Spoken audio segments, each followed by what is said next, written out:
Anong gagawin dyan, kuya? Bilis. Ha? Pina, bodega ng mga train. Ah, dito? Dito. Ah.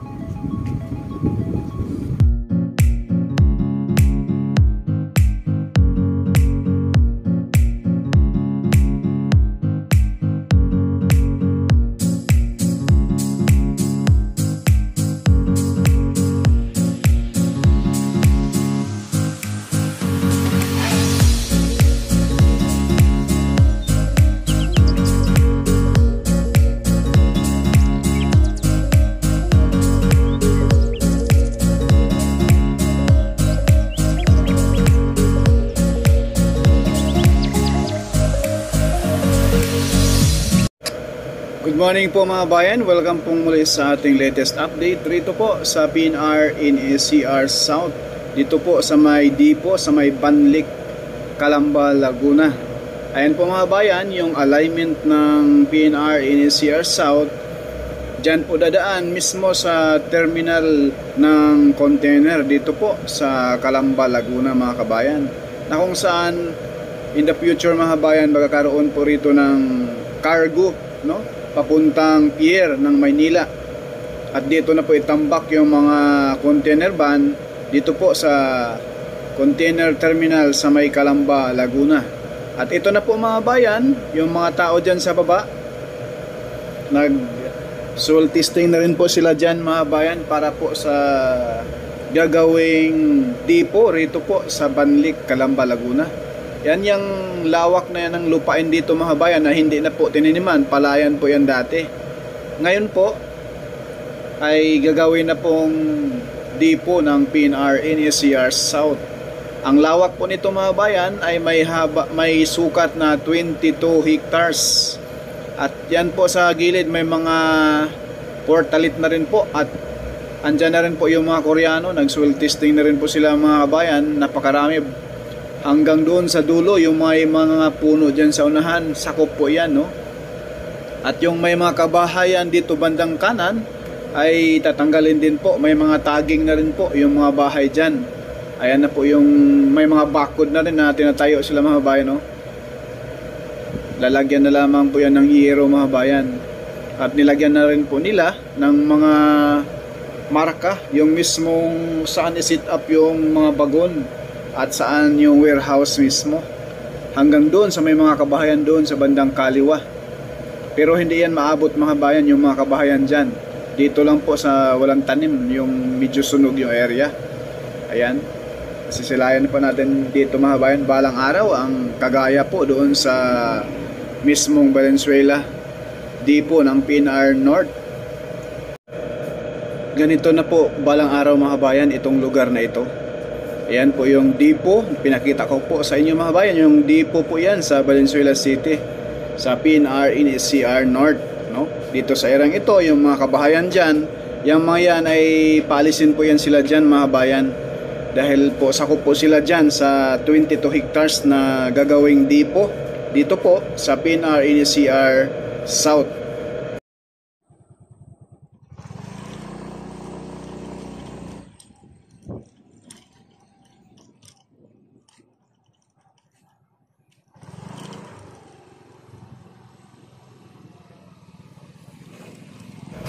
Yan po mga bayan, mayroon na rin po mga poste para nakahanda rin po pag latag ng bakod dito sa area, bakod ng depo.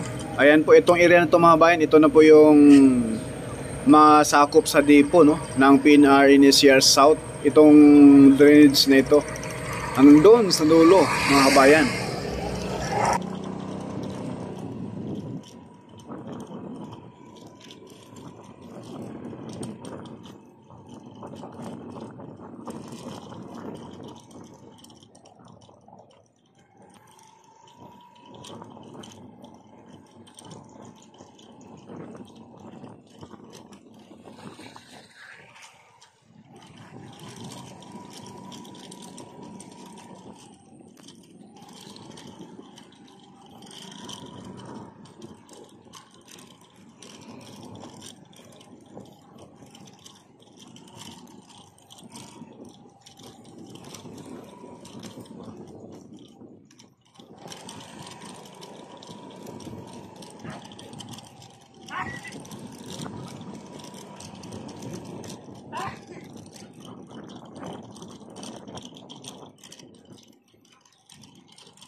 Ito pong mga kabahayan dito mga kabayan, nasa baba natin, yung matamaan dito sa Dipo, ay ililipat din po sila mga kabayan base po sa ating mga na-interview dyan sa baba, yung ating mga kabayan dyan. Doon sa dulo, ayan po, masilayan natin sa bandang pinakadulo mga kabayan, yung may mga housing dyan ng gobyerno, NHA, bandang kaliwa. Dyan daw po ililipat yung mga natamaan, mapaalis doon sa release, no? Tabing release ng PNR mula doon sa mismong Binyan, Santa Rosa at Pasita, no? Base po yan sa ating napagtanungan mga kababayan. Pakita ko lang po sa inyo mga kababayan yung mismong old Mamatid Station, no? Nasa baba natin, na kung saan ang old Mamatid Station mga kababayan ay mawala na po yan, no? Kung saan ay isang station na lang po ang gagawin sa dulo. Yun na po yung mismong Banlik Station, katabi ng container terminal. Diyan sa unahan lamang po mga kabayan. Mula rito hanggang doon sa dulo, ayan po, nakikita natin yung container terminal. Mga 1 kilometro lamang po mga kabayan mula rito. Sa bandang likuran natin, andyan na po yung Banlik Station. Pero sa tapat nito mga kabayan, ayan na po, ginawa nilang bodega rito sa areang ito ng tambakan ng mga release, no, ng PNR na nabaklas na sa area dito. At shout out po sa mga engineer natin dyan. Paki-comment naman po down below mga kabayan, mga sir, mga ma'am, yung mismong nabaklas nila, no, yung mga may nag-comment na sa atin dati nito. Ayan po mga kabayan, no, yan po yung nilalatag sa lupa bago ipatong ang release, no, ng PNR. Ayan po mga bayan, oh. Na kung saan itong release ng PNR mga bayan ay ibiyahe rin po ito papuntang Bicol, Lucena papuntang Bicol, kasi may mga area na rin po doon mga kabayan na posposan, may mga biyahe na rin po, no, sa ating PNR. Kaya yan po ay gagamitin pa yan doon sa probinsya ng Bicol, bandang Lucena, nang sa ganon ay tuloy-tuloy na po ang biyahe ng ating mga kabayan, no? Hindi na mahirapan sa pag-commute ng mga bus or private na sasakyan, kasi pag sumakay ka ng PNR ay talaga namang haya-hayang biyahe, tuloy-tuloy na rin po, no? Pati rin po dyan sa San Pablo, Laguna, papuntang Lucena, may biyahe na rin po mga bayan. CPRRD po ang nag-open dati nung bago siya bumaba, no? Puspusan na ngayon mga kabayan yung pagbaklas nitong mga release ng PNR dito sa parte ng Cabuyao, Laguna papuntang Banlik. Ayan mga kabayan, yan po sa area na yan ay medyo matraffic sa area. At ipakita ko lang po sa inyo yung mismong Banlik, ay yung mismong Mamatid Station, na kung saan Banlik Station na po ang gagawin. Itong old PNR na Mamatid Station ay hindi na po dito, no? Iusod na po doon sa mismong katabi ng Dipo.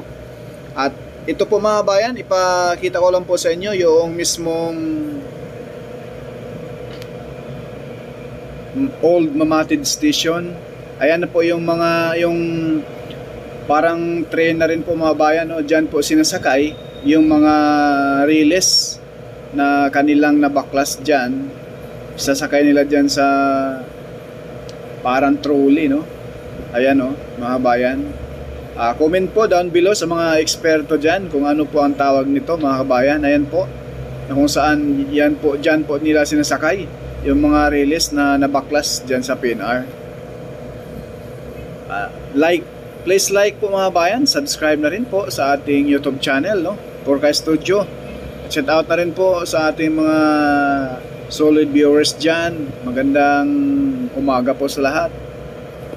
Sir Richard Chongzon, shout out po sir, magandang umaga po. Ayan po mga bayan, no.